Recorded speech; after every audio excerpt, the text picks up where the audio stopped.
Kim Davis versus Obergefell, the sanctity of divorce.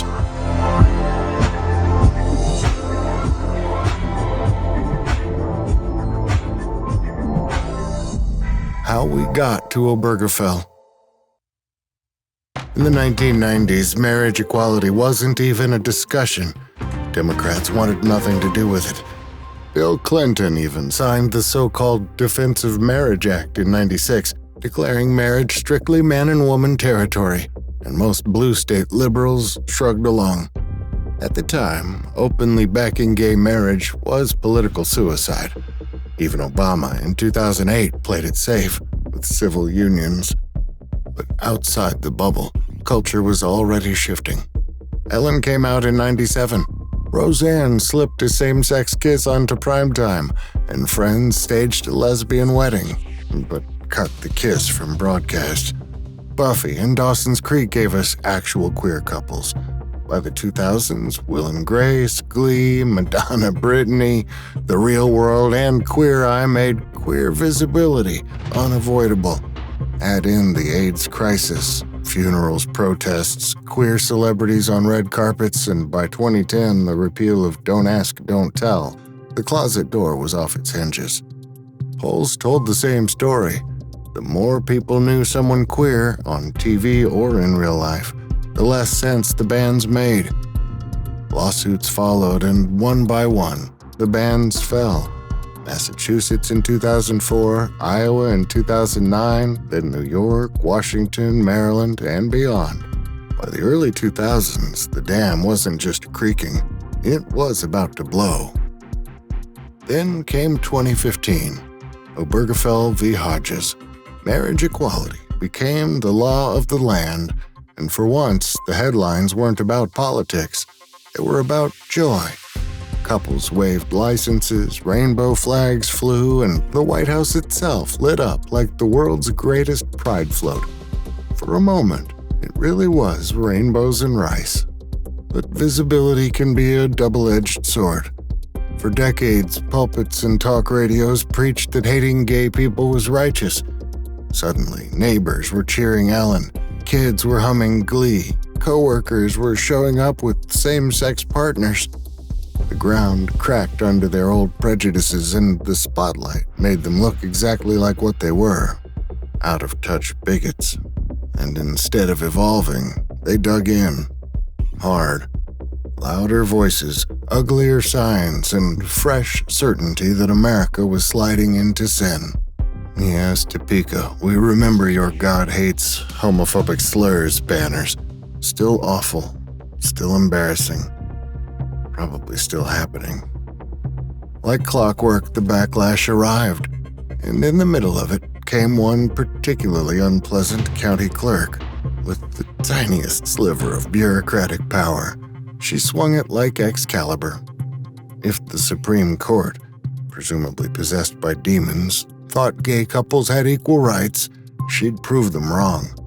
Ladies, gentlemen, and everyone else, please give a reluctant round of applause, by which, of course, I mean boos and hisses. Kim Davis has entered the chat.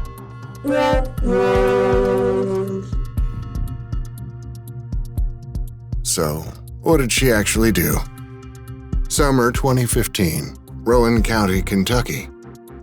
Supreme Court had ruled. Couples lined up for licenses, and Kim Davis stomped her feet and refused. When David Ermold and David Moore applied, she flat out denied them. The footage went viral. Lawsuits poured in. Her solution, shut it all down. The injunction is the order that you're supposed to issue marriage license. And we're not issuing marriage The license Supreme today. Court denied your stay. We are not issuing marriage license today. Under Why? whose authority are you not issuing Under license? God's authority. I don't Did believe God in tell God. you to do this? No licenses for anyone, gay or straight. A federal judge ordered her to comply. She refused again, and in September was found in contempt and spent 5 days in jail, long enough to become a martyr for the evangelicals.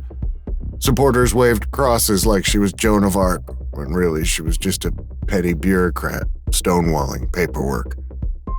While she basked, deputies quietly started issuing licenses, because that was their job. Eventually, a jury ordered her to pay hundreds of thousands in damages, and she's still wriggling like a bucket of eels trying to avoid paying a dime. 5 days in jail, a mountain of lawsuits, and a permanent legacy as the county clerk who thought she could veto the Constitution. That's the little rock she chose to be in America's shoe. And here's what makes it rich. Kim Davis, defender of marital sanctity, has been married 4 times to 3 different men. She divorced her first husband, married a second, divorced him, married a third, and circled back and remarried husband number 2? In the middle, she had twins with number 3, later adopted by number 2 when he rejoined the rotation. You practically need a flowchart. And look, no shade on messy lives. People screw up, change, evolve. Nobody's saying you can't get divorced, remarry, or find love again. And hey, I'm 100% for adoption. But if you've run through marriages like paper plates at a church potluck, maybe don't lecture the rest of us about the sanctity of the institution. And Kim wasn't even original. These people never are. Anita Bryant was perfecting the same brand of hypocrisy decades earlier. In 1977, after Miami-Dade passed a non-discrimination ordinance, a washed-up beauty queen and orange juice pitch woman, Anita Bryant launched her Save Our Children crusade. Point of note, every time they're trying to save somebody, what they're really doing is they're taking away somebody's rights. Watch for it, you'll see. The campaign was dumb and cruel, but it caught fire. Cities started repealing laws that protected gay people, and the modern religious right knew it had found its template. Package homophobia as moral panic and ride it to power. But here's the catch. If you crown yourself the defender of family values, your own family has to look the part. In 1980, after nearly 20 years of marriage, Bryant filed for divorce. The woman who swore queer couples would destroy marriage couldn't hold her own together. So much for sanctity. The fallout was swift. Boycotts tanked her orange juice deals, comedians and activists roasted her. And the irony was, she thought she'd crushed the gay rights movement. Instead, she helped unite it, fueling protests, the Briggs Initiative fight in California, Harvey Milk's rise, and the first National Gay Rights March in 1979. Her career collapsed, bankruptcy followed. She even took a pie to the face on national TV.